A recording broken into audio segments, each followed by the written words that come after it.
The cookie crumbled in 7-year-old Maya's trembling hands as she watched the tall, silver-skinned woman collapse in their backyard, her luminescent blue blood pooling beneath the dying alien's frail body. Maya's father, Dr. James Chen, dropped his morning coffee, the ceramic mug shattering against the kitchen floor as he witnessed something that would change everything. He thought he knew about love, survival, and what it meant to be human. The alien woman's 3 hearts were failing. Her species' distress signal, a haunting, melodic hum, filled the air as her large, opalescent eyes found Maya's through the kitchen window. In that moment, a connection formed that would either save 2 broken families or destroy them both. Maya pressed her small palm against the glass, her half-eaten chocolate chip cookie forgotten, as the dying alien mother whispered something in a language that somehow, impossibly, the little girl understood. "Please, my daughter, she's alone." Before we continue, subscribe now so you don't miss more incredible stories like this one. Oh, and tell us in the comments where you are watching this video from. We always read every message. Dr. James Chen had built his entire life around protecting his daughter from pain. After losing his wife Sarah to cancer 3 years ago, the 34-year-old xenobiologist had retreated to this remote research station on the edge of the Cascade Mountains, far from the bustling cities where memories of happier times haunted every street corner. Here, surrounded by towering evergreens and morning mist, he could focus on his work studying potential extraterrestrial life while giving Maya the peaceful childhood she deserved. The year was 2157, and humanity had long suspected they weren't alone in the universe. James's research facility, Station Omega-7, was one of dozens scattered across Earth's wilderness, each equipped with advanced detection arrays designed to identify and catalog any signs of alien life. The irony wasn't lost on him that he'd spent 5 years searching the stars for answers, only to have them literally fall into his backyard on a quiet Tuesday morning. Maya had always been special, too perceptive for a 7-year-old, too wise for someone who'd already experienced such loss. She had her mother's warm brown eyes and an uncanny ability to sense when living things were hurting. James often found her in their garden, talking softly to injured birds or wilting flowers, as if her voice alone could heal them. Sometimes impossibly it seemed to work. Their home was a blend of cutting-edge technology and comfortable domesticity. Holographic displays showed real-time, atmospheric readings alongside Maya's colorful drawings stuck to the refrigerator with magnetic clips. The living room featured floor-to-ceiling windows that offered breathtaking views of the valley below, where morning fog danced between ancient trees like ghostly spirits. But this morning, as James knelt beside the collapsed alien in their garden, he realized their peaceful existence was about to shatter. The being was unlike anything in his extensive xenobiological databases, humanoid but clearly not human, with elongated limbs, translucent skin that seemed to shimmer with its own inner light, and those massive, expressive eyes that held depths of intelligence and desperate sorrow. Her breathing was labored, each exhale producing that haunting musical tone that seemed to resonate in James's chest. Advanced bioscanners built into his research equipment detected 3 separate cardiovascular systems, all failing simultaneously. Whatever had brought her here, she was dying, and fast. Maya appeared at his side, still clutching her cookie, her small face serious beyond her years. "Daddy," she's scared. "She keeps thinking about someone named Zara." James froze. "Maya, what did you just say?" "She's thinking really loud. Daddy. Like when you have bad dreams about mommy and wake up crying. But her thoughts? They're purple and silver, and they taste like sadness." The alien woman's eyes fluttered open, focusing on Maya with startling intensity. When she spoke, her voice was like wind chimes in a gentle breeze, musical and otherworldly. "You can hear the thought streams?" Maya nodded solemnly. "Is Zara your little girl? Like I'm Daddy's little girl?" The alien's expression crumpled with grief, so profound that James felt his own eyes sting with sympathetic tears. "She is lost. The hunters. They took her when we crashed." And that's when James noticed the smoke rising from the forest 3 miles east, thin and dark against the morning sky. Something had indeed crashed. And if there were hunters involved, Maya and this dying alien weren't the only ones in danger. The alien woman reached out with a trembling hand, her fingers longer and more delicate than human ones. tipped with what looked like small bioluminescent nodes. My name is Lyra. I am a keeper of the harmony. My people, we sing the songs that hold reality together. But the devourers, they have found us. They consume worlds, starting with the children. Maya stepped closer, breaking free from her father's protective grip. Without hesitation, she placed her small hand in Lyra's much larger one. The moment their skin touched, both beings gasped. Maya's eyes briefly flashed with the same opalescent quality as Lyra's, while the alien's breathing steadied slightly. I can help you find Zara, Maya said with the simple confidence that only children possess. But first you have to get better. Daddy's really smart about fixing hurt people. James's mind raced through possibilities, protocols, and the very real danger they now faced. But as he looked at his daughter, brave, compassionate Maya who'd already lost one mother, he knew there was only one choice to make. Let's get her inside, he said, already calculating what medical equipment he could adapt for alien physiology. And Maya?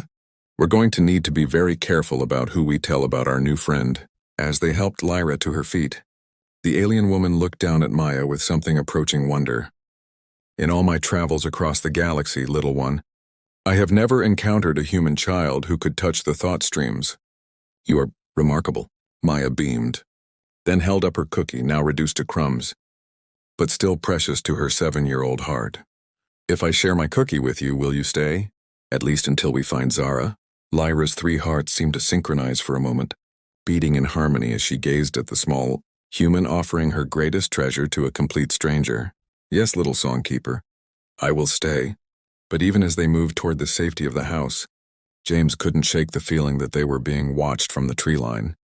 The hunters Lyra had mentioned were still out there, and they had something far more valuable than a crashed alien refugee.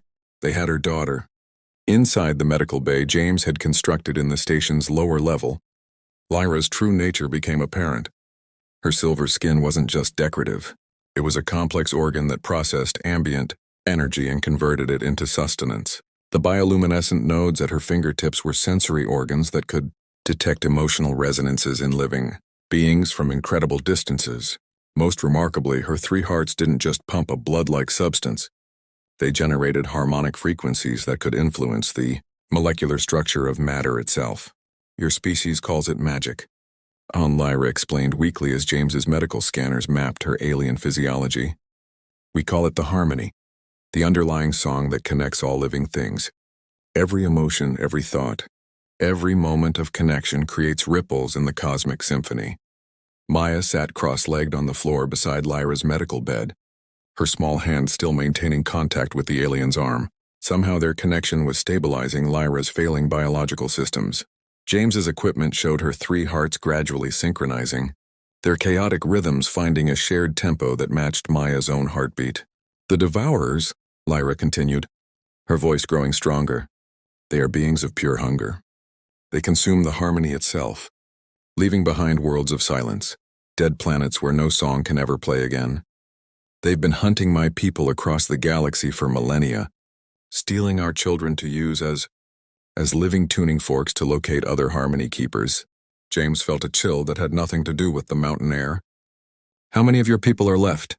Perhaps 1,000 scattered across the outer rim worlds. My daughter and I were fleeing to a sanctuary planet when their hunters found us. Our ship was damaged in the escape and we crashed here on your world. Lyra's large eyes filled with luminescent tears. Zara is only 12 cycles old, what you would call 6 years.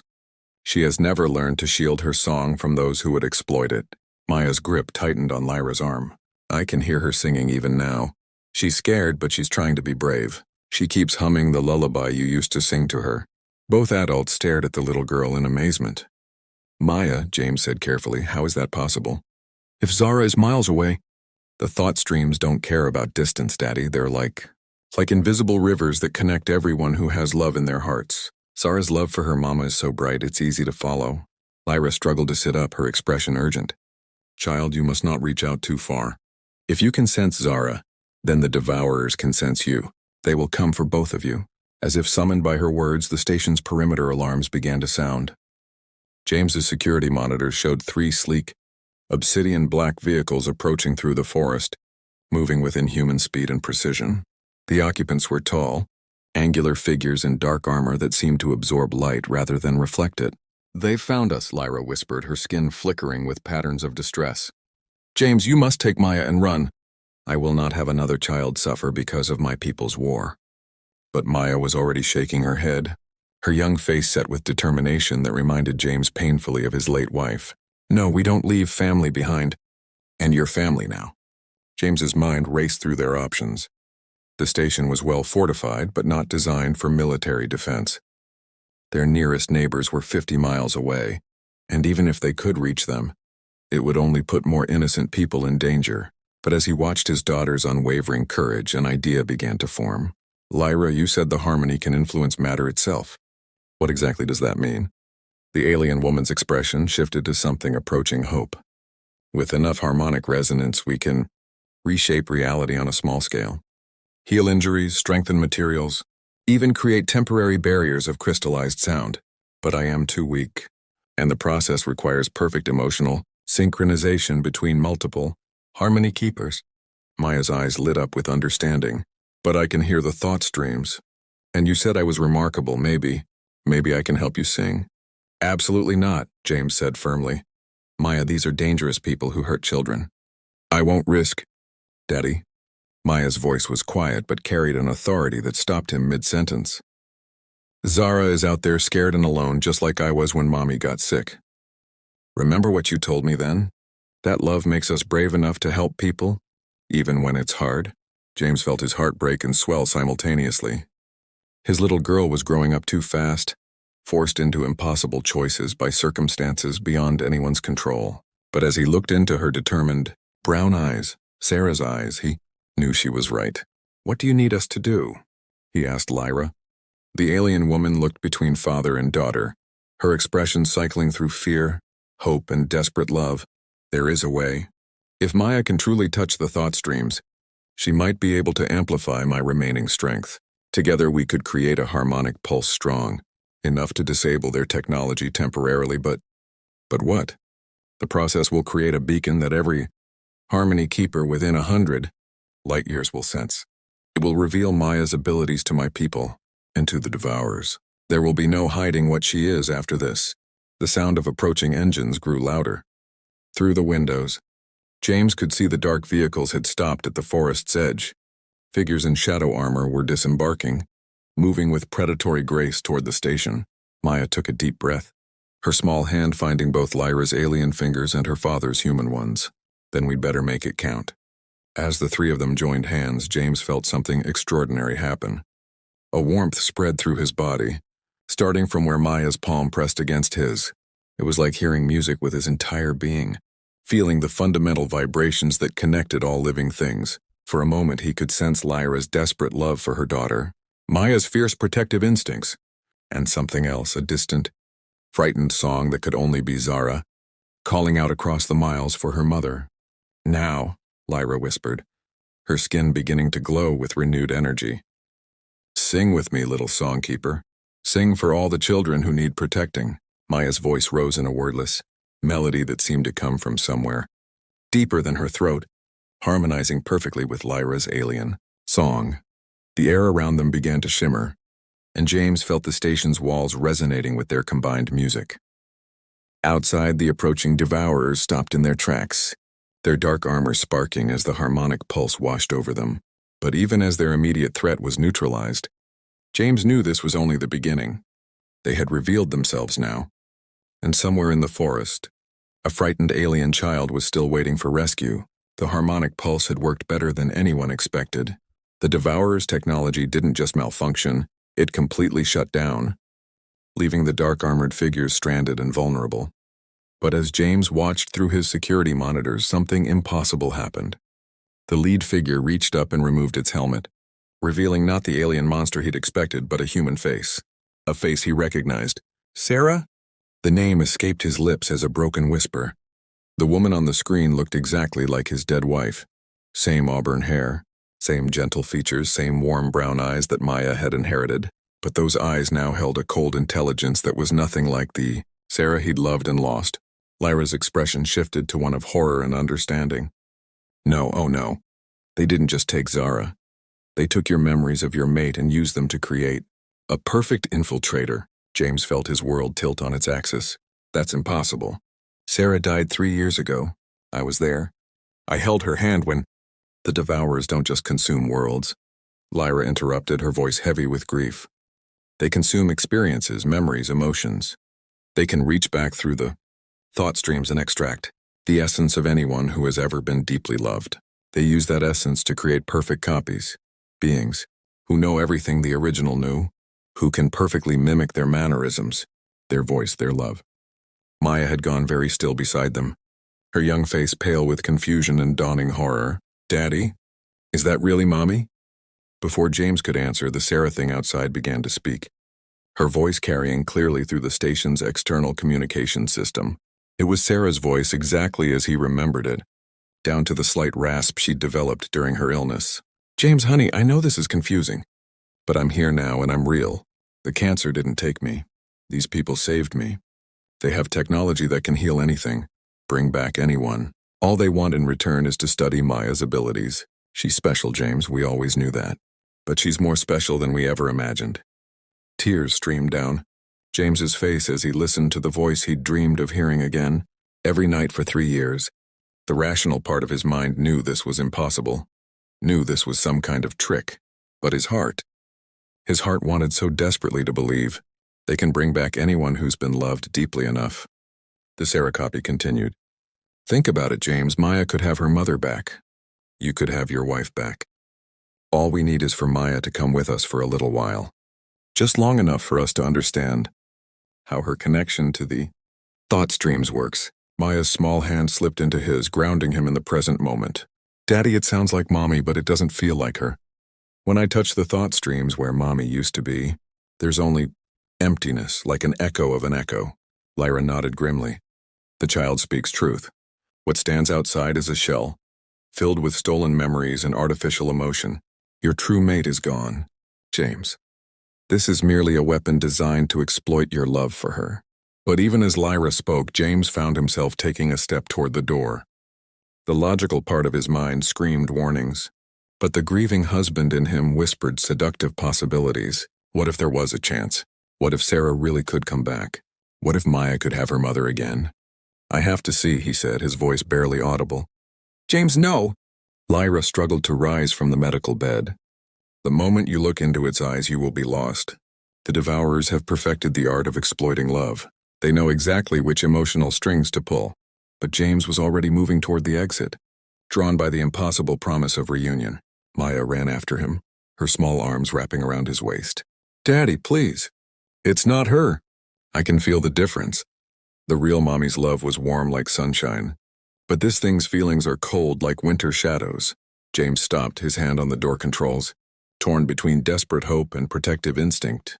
Through the reinforced glass, he could see the Sarah copy approaching, her movements perfectly matching his wife's graceful gait. She was even wearing the blue sundress Sarah had loved, the one she'd worn on their last anniversary before the diagnosis. James, the copy called out, now close enough that he could see the familiar freckles across her nose. I know you're scared. I know this seems impossible. But love finds a way, doesn't it? Isn't that what we always told Maya? That love is stronger than death? Those were Sarah's words. Her exact words spoken in her exact tone, with the same gentle smile she'd always worn when dispensing wisdom to their daughter. How could this thing know something so intimate, so personal? Lyra's voice cut through his emotional turmoil. Because they harvested those memories from Maya's mind. When she was too young to shield herself. Every bedtime story, every gentle word, every moment of love between you and your mate. They stole it all and used it to build this perfect trap. The revelation hit James like a physical blow. This thing hadn't just stolen Sarah's appearance, it had violated Maya's most precious memories, corrupted her recollections of her mother's love and turned them into weapons. Rage replaced grief, burning away the fog of desperate hope that had clouded his judgment. James stepped back from the door, his protective instincts finally overriding his grief. You're right, he said to Lyra, his voice steady for the first time since seeing the false Sarah. That's not my wife. My Sarah would never use our daughter as bait. Outside, the Sarah copy's expression shifted subtly, the gentle smile becoming something colder and more calculating. James, you're making a mistake. Think about Maya's future. Think about what we can offer her. A chance to be with others like herself. A chance to develop her abilities safely. Others like herself? Lyra's skin began to pulse with agitated patterns. James, they're not talking about Harmony Keepers. They're talking about other stolen children. Human children. They've taken and converted into living tools. Maya's grip on her father tightened. I can hear them, Daddy, in the thought streams. There are lots of kids and they're all scared. And they're all singing the same sad song. They want to go home, but they can't remember where home is anymore. The full horror of the situation crashed over James like a cold wave. The Devourers weren't just hunting alien children. They were collecting human children with psychic abilities, turning them into weapons against their own species. How many? He asked, though he wasn't sure he wanted to know the answer. Hundreds, Lyra whispered. Maybe thousands. Your species has been developing latent psychic abilities for generations, but most children lose the gift as they age. The Devourers have learned to preserve those abilities artificially. The Sarah copy was now standing directly outside the door, her false eyes staring straight at James with an intensity that was nothing like his gentle wife's gaze. Last chance, James. Open the door and let us help Maya reach her full potential, or watch her abilities tear her apart from the inside, as they grow beyond her control. Is that true? James asked Lyra urgently. Could Maya's abilities hurt her? Not if she learns to control them properly. Not if she has the right teachers. Lyra's expression was grim but determined. But there is something else you must know. Maya is not just a human child with psychic gifts. The harmonics I'm detecting from her, they're impossible. She's generating frequencies that should only be possible for a full-blooded Harmony Keeper. James stared at his daughter, seeing her as if for the first time. What are you saying? I'm saying that Maya is something unprecedented, a perfect hybrid of human intuition and Harmony Keeper abilities. She may be the key to stopping the Devourers permanently, but only if we can keep her safe long enough for her to understand what she truly is. Outside, the false Sarah's patient facade was finally cracking. Her features began to shift and blur, revealing something far more sinister underneath. Enough games. We know what the child is. We know what she represents. Give her to us willingly, and we'll make her transformation painless. Resist, and we'll take her anyway, along with every other human child on this pathetic little world. Maya looked up at her father with eyes that seemed far too old for her 7-year-old face. Daddy, I think I know how to save Zara, but we're going to need help. And we're going to have to do something really, really brave. As the thing wearing his wife's face began to change into its true form outside, James realized their quiet life in the mountains was over forever. But looking at his remarkable daughter, his brave, compassionate, extraordinary Maya, he knew they would face whatever came next together. The war for Earth's children had begun, and somehow, a 7-year-old girl with her mother's eyes and an alien refugee's song might be their only hope of winning it. In the depths of the research station, as the transformed Devourer outside shed its false human appearance to reveal something like a living shadow with too many teeth, Maya did something that surprised everyone. She began to cry. Not from fear, but from the overwhelming weight of all the emotions she was suddenly experiencing through the thought streams. Every frightened child the Devourers had taken, every grieving parent across the galaxy, every world that had fallen silent, their combined anguish flooded through her young mind like a tsunami of sorrow. Make it stop, she whispered, pressing her small hands against her temples. There's too much hurting. I can't hold it all. James immediately knelt beside her, pulling her into his arms.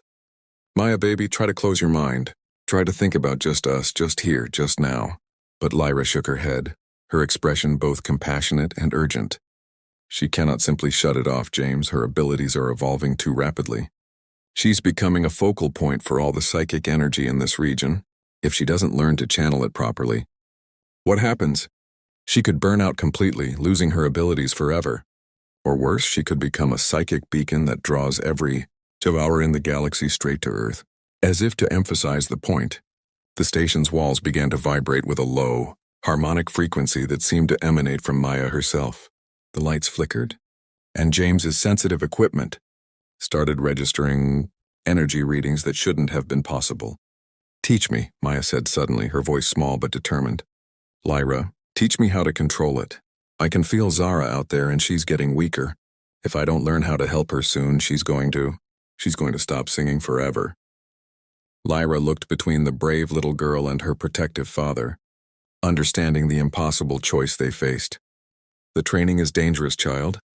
To truly master the harmony, you must open yourself completely to the thought streams.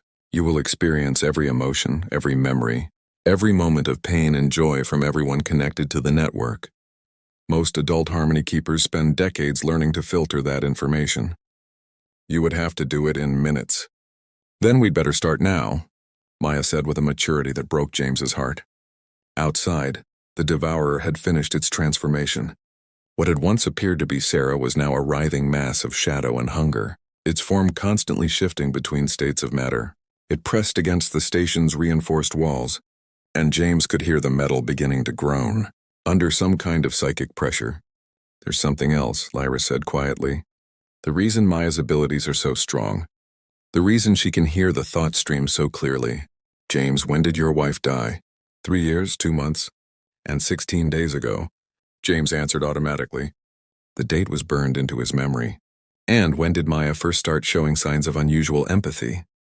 When did she first begin talking to injured animals, sensing when people were sad? James felt his breath catch as he realized what Lyra was implying. Right after the funeral. I thought she was processing her grief by trying to help other hurt things. Maya, Lyra said gently, when your mother was dying, were you with her at the end? Maya nodded, fresh tears streaming down her cheeks. I held her hand. She was scared about leaving us alone, so I promised her I'd take care of Daddy, and she promised she'd always be with me, even if I couldn't see her. And in that moment, as she passed from life to death, you were connected to her through love and grief and desperate need. You accidentally created a bridge between the physical world and the thought streams, a bridge that has been growing stronger ever since. James felt the pieces clicking into place with horrifying clarity. You're saying Maya's abilities came from watching her mother die? I'm saying Maya's abilities came from refusing to let her mother truly die. Part of Sarah's consciousness, her love and memories and protective instincts, has been living in the thought streams, accessible only to Maya. It's why the child is so wise, so compassionate, so determined to help others. She's been guided by her mother's spirit for 3 years. Maya's eyes widened with wonder rather than fear. Mommy's really been with me? This whole time? Not in the way the devourers tried to convince you, Lyra explained. Not as a physical presence, but as a guiding force in the cosmic harmony. Your mother's love created a permanent resonance in the thought streams, one that has been teaching you how to use your gifts. The revelation hit James like a physical blow. All those times Maya had seemed to know exactly what to say to comfort him. All those moments when she'd displayed wisdom, beyond her years. It hadn't just been his imagination. Sarah had been there in some form, helping their daughter help him heal. Can I talk to her? Maya asked, her voice full of hope. Can I tell her I love her and I miss her? Lyra's expression grew sad. Child, what exists in the thought streams is not truly your mother. It is the echo of her love, the imprint of her devotion to you and your father. It cannot speak or think independently. It can only guide and protect according to the love that created it. But it's real? As real as love itself. Maya wiped her eyes and straightened her shoulders, looking so much like Sarah in that moment that James felt his own tears threaten. Then I know what I have to do. Mommy always said that love makes us brave enough to help people. And Zara needs help. All those other kids need help. The station shuddered as the devourer outside intensified its assault. Cracks began to appear in the reinforced walls, and James realized they were running out of time. Lyra, what do you need Maya to do? The alien woman struggled to her feet, her 3 hearts now beating in perfect synchronization with Maya's single one. We must create a harmonic resonance, powerful enough to reach Zara and guide her back to us. But to do that, Maya must open herself completely to the thought streams. She will experience everything, every emotion, every memory, every moment of connection across this entire region of space, including the devourer's emotions, including their hunger, yes. She will feel what it's like to consume worlds, to destroy the harmony that connects all living things. It may be more than a human mind can bear, even one as remarkable as hers. Maya reached for both of their hands, her small fingers intertwining with her father's and Lyra's. I'm not just human anymore, am I? I'm something new, Something that can bridge the gap between your people and mine. Yes, Lyra whispered. You are the first of your kind, child, a being of two worlds, connected to both human intuition and cosmic harmony. If you can survive what comes next, you may be the key to saving both our species. James looked at his daughter, his brave, impossible, wonderful daughter, and made the hardest decision of his life. Do it. As Maya closed her eyes and opened her mind to the infinite web of consciousness that connected all living things, the station filled with a sound like singing stars and distant thunder. The walls stopped shaking. The light steadied, and for a moment, everything was perfectly, beautifully still. Then Maya screamed, not from pain, but from the overwhelming joy and sorrow and love and fear and hope of 10,000 connected minds all singing their stories at once. Her consciousness expanded beyond the station, beyond the mountain, beyond Earth itself, touching the vast network of thought and emotion that bound the galaxy together. And somewhere in that cosmic symphony she heard a small, frightened voice calling for its mother. I found her, Maya whispered, her voice echoing with harmonics that shouldn't have been possible from a human throat. I found Zara, and I know how to bring her home.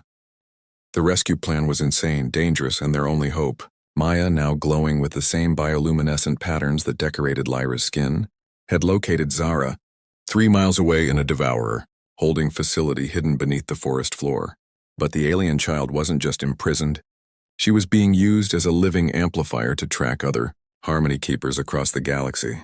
Every moment she remained in their custody, more of Lyra's people would be discovered and captured. The facility is shielded against most forms of detection, Maya explained, her voice carrying strange new harmonics, as she maintained her connection to the cosmic thought streams. But they can't block the love between a mother and daughter. Zara's been singing your lullaby this whole time. Lyra, she's been calling for you. James studied the tactical display.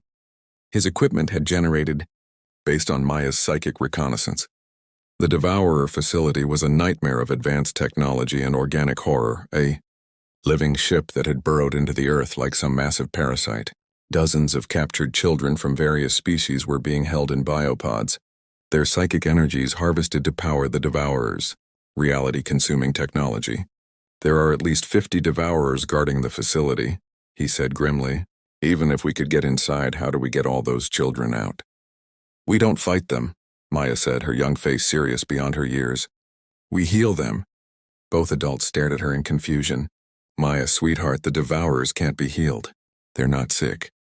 They're fundamentally different beings whose entire existence is based on consuming others. No, Daddy, that's not true. Maya's eyes glowed with the same opalescent light as Lyra's, but warmer, more human. I can see their thought streams now, and they're not evil. They're hungry. They're starving. A long time ago, their world was destroyed, and they lost their connection to the cosmic harmony. Now they consume other people's connections, trying to fill that emptiness, but it never works. They just get hungrier and hungrier. Lyra's expression shifted from confusion to dawning understanding. Child, are you suggesting we try to reconnect them to the harmony? That's never been attempted. The risk is worth it if it saves all those kids, Maya interrupted. And I think I know how to do it, but I'm going to need both of you to trust me completely. Outside, the Devourer that had worn Sarah's face was no longer alone. 3 more of the shadow creatures had emerged from the forest, their forms constantly shifting between states of matter and energy. They surrounded the station, pressing against its defenses with increasing intensity. They're not trying to break in anymore, James realized, studying his security monitors. They're trying to keep us from leaving. Because they know what Maya has become, Lyra said. A hybrid consciousness capable of bridging the gap between species. If she can truly reconnect the Devourers to the harmony, she could end their hunger permanently. They would rather die than risk that possibility. Maya stood up, her small frame somehow radiating an authority that filled the room. Then we don't give them a choice. Lyra, can you create a harmonic portal? A doorway made of crystallized sound? In theory, yes, but the energy required would... I can provide the energy, Maya said simply. The thought streams are full of power. Love is the strongest force in the universe. And there's love everywhere. Parents loving children, friends loving friends, people loving their worlds and their lives and their dreams. I can channel all of that love into something useful. James felt a chill of premonition. Maya, channeling that much psychic energy through your mind. It could kill you. His daughter looked at him with eyes that held depths of compassion. He was only beginning to understand. Daddy, do you remember what Mommy used to say about being brave? That courage isn't about not being scared. James recited, his voice thick with emotion. It's about being scared and doing the right thing anyway. I'm scared, Maya admitted. But Zara is more scared, and all those other kids are more scared. And the Devourers, they're the most scared of all, because they've been hungry and alone. For so long they've forgotten what it feels like to be full. Lyra placed a gentle hand on Maya's shoulder. Child, if we do this, there will be no going back. You will be permanently changed by the experience. You may not be entirely human anymore when it's over. Maya smiled. And for a moment she looked exactly like her mother, brave and loving and absolutely determined to do what was right. I stopped being entirely human the day I decided to help you. Lyra, now I'm something better. I'm someone who can help. The station shuddered as the Devourers intensified their psychic assault. Cracks spread across the walls, and James realized they had perhaps minutes before their defenses failed completely. Tell me what you need, he said. Maya took both their hands, her small fingers surprisingly warm despite the energy crackling around her. I need you to sing with me, both of you. We're going to create the most beautiful song the galaxy has ever heard. A song of love and hope and healing. That's so powerful. Even the Devourers won't be able to resist it. And then we're going to teach them how to be full instead of hungry. We're going to show them that connection is better than consumption. And we're going to bring all those children home, as the three of them joined voices, human, alien, and something entirely new, the station filled with a harmony so pure and powerful that reality itself seemed to bend around it. The walls stopped cracking, the lights blazed with renewed brilliance, and a doorway of crystallized music began to form in the center of the room. Through the portal, James could see the Devourer facility, a nightmare, landscape of organic technology and imprisoned children, but he could also see something else, Zara, a small alien girl with her mother's luminescent skin and her own fierce determination, singing a lullaby that had kept hope alive in the darkest of places. Ready? Maya asked, her voice now carrying harmonics that resonated across dimensions. James squeezed his daughter's hand, marveling at the remarkable person she was becoming. Ready? Together they stepped through the portal and into the heart of darkness, carrying with them the most powerful weapon in the universe, a child's absolute belief that love could heal anything, even the deepest hunger of the soul. The final battle for the galaxy's children was about to begin, and it would be won not with violence, but with the simple revolutionary act of compassion. The Devourer facility fell silent as Maya's song of healing washed over it like a tide of liquid starlight. One by one, the shadow creatures stopped their frantic consumption and simply listened. For the first time in millennia, they heard not the desperate cries of prey, but the gentle offer of genuine connection. The transformation was beautiful and terrible to witness. The Devourers' shifting hungry forms began to stabilize, revealing the beings they had once been before their world's destruction. Tall, graceful creatures with crystalline skin that reflected the harmony of the cosmos.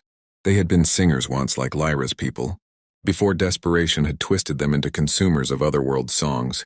I remember, whispered the creature that had worn Sarah's face, its voice now carrying the complex harmonics of its true nature. I remember the music of our homeworld. I remember what it felt like to create rather than destroy. Maya walked among them without fear, her small hand touching each reformed Devourer with the same gentle compassion she'd once shown to injured birds in their garden. Where she touched, their crystalline skin began to glow with renewed life, their connection to the cosmic harmony restored after eons of artificial hunger. You don't have to be hungry anymore, she told them simply. There's enough love in the universe for everyone. You just have to learn how to accept it instead of trying to take it. The biopods containing the captured children began to open as the facility's consuming technology transformed into something nurturing instead of predatory. Dozens of young beings from across the galaxy, human children with psychic gifts, alien younglings with natural harmony abilities, hybrid species Maya couldn't even identify, stumbled free from their prisons, weak but alive. And there, in the center of it all, was Zara. The young alien girl looked so much like her mother that James felt his heart clench with recognition.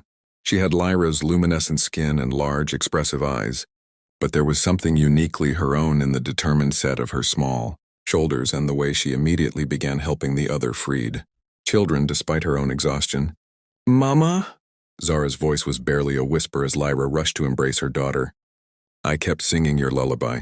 Even when they tried to make me stop, I kept singing it in my heart." "I know, little star," Lyra sobbed, holding her child close. "I heard every note. It's what guided us to you." Maya watched the reunion with a smile that seemed to contain all the joy in the universe. But James noticed something that made his parental instincts flare with concern.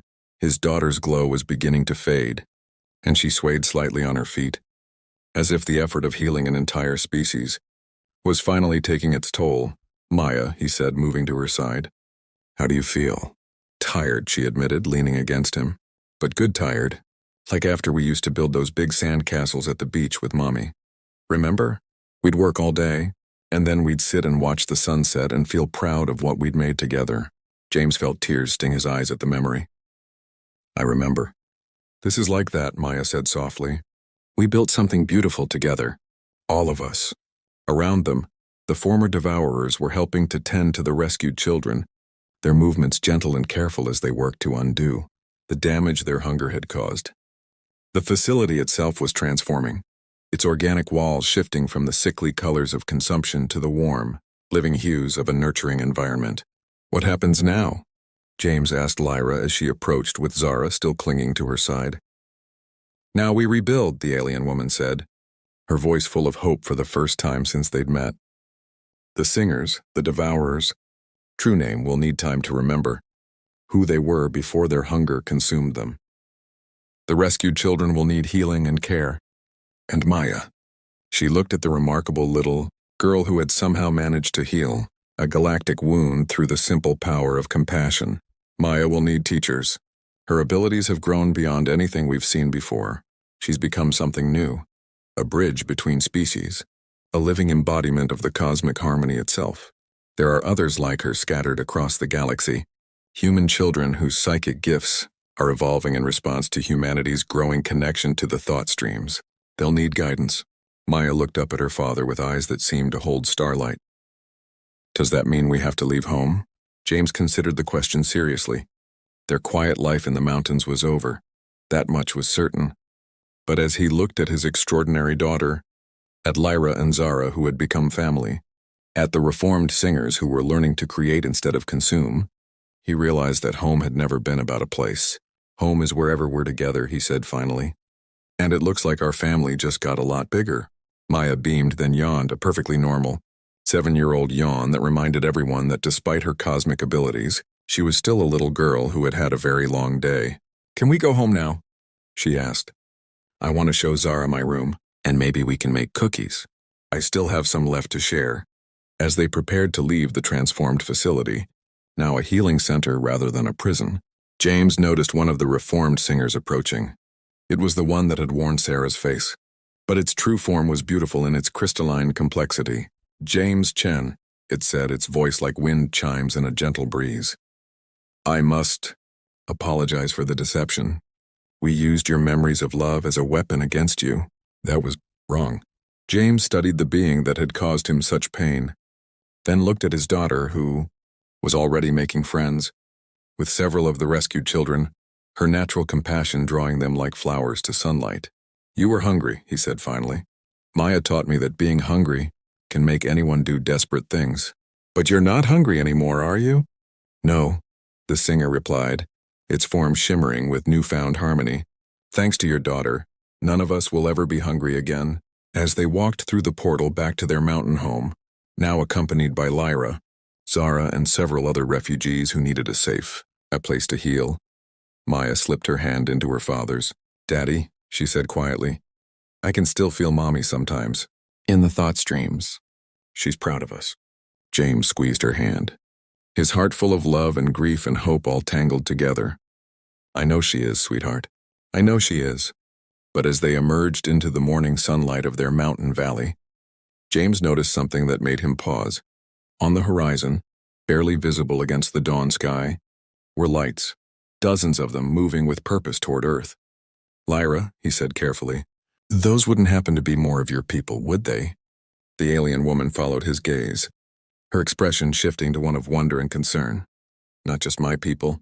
Ships from across the galaxy. Maya's song of healing, it was heard by every species. Connected to the thought streams. They're coming to see the child who taught the devourers to sing again. Maya looked up at the approaching ships with curiosity rather than fear. Are they coming to hurt us? Some may be coming to help, Lyra said carefully. Others may be coming to study you. And some may be coming because they're afraid of what you represent. James felt his protective instincts surge. What does she represent? Change, Lyra replied simply. The end of the old ways and the beginning of something entirely new. Maya has proven that love is stronger than hunger. That connection is more powerful than consumption. Not everyone in the galaxy is ready for that truth. Maya considered this with the serious expression she wore when thinking about important things. Well, she said finally, I guess we'll just have to teach them, like we taught the singers. It might take a while, but that's okay. Love is patient. As the ships drew closer, and their quiet mountain home prepared to become the center of galactic attention, James realized that their real adventure was just beginning. His daughter had saved one species today, but the galaxy was full of hungry, frightened, desperate beings who might need the same lesson. Looking at Maya, his brave, compassionate, impossible daughter who shared cookies with aliens and healed ancient wounds with the simple power of caring, James knew they would face whatever came next together. After all, they had love. And as Maya had proven today, love really was the strongest force in the universe, even if it sometimes came in very small packages with chocolate, chip crumbs on their fingers, and the absolute certainty that sharing made everything better. The galaxy would never be the same. And that, James thought, as he watched his daughter wave at the approaching ships with the fearless enthusiasm of a child who had never met a stranger, was probably exactly what it needed.